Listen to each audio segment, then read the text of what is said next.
అందరికీ అందరికీ నమస్కారం.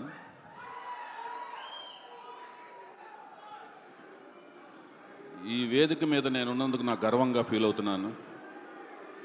ముందు ముఖ్యంగా ఎందరో మహానుభావులు అందరికీ వందనాలు. అందరికంటే ముఖ్యంగా ముందు అభిమానులందరినీ చూస్తుంటే నాకు చాలా ఆనందంగా ఉంది. మీలో ఈ ఎనర్జీ మీకు మెగాస్టార్ చిరంజీవి గారు, పవర్ స్టార్ పవన్ కళ్యాణ్ గారు ఇచ్చారు. ఆ ఎనర్జీనే నాకు లెజెండరీ నందమూరి తారక రామారావు గారు నాకు ఇచ్చారు. అందుకనే నేను సినిమా రంగానికి వచ్చాను, దర్శకుడిని అయ్యాను, నిర్మాతనయ్యాను. మన సాయి ధరమ్ తేజ్ని పరిచయం చేసే అవకాశం నాకు వచ్చింది. వచ్చినప్పుడు సాయి ధరమ్ తేజ్ని ఒకటే అడిగాను, నువ్వెందుకు నటుడు అవ్వాలనుకుంటున్నావు అని అడిగాను. మనోడు చాలా చిలిపి సరదా మనిషి అనమాట. సాయి ధరమ్ తేజ్ చాలా చిలిపి అనమాట. అంటే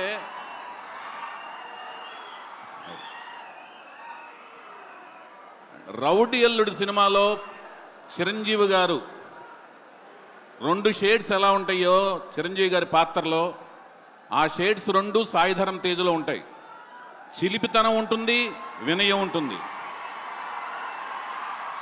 సాయి ధరమ్ తేజ్ని నేను అడిగాను, నువ్వు హీరో ఎందుకు అవ్వాలనుకుంటున్నావు అంటే, నేను డాక్టర్ అవ్వాలనుకున్నాను, లాయర్ అవ్వాలనుకున్నాను, అలాగే ఇంజనీర్ అవ్వాలనుకున్నాను.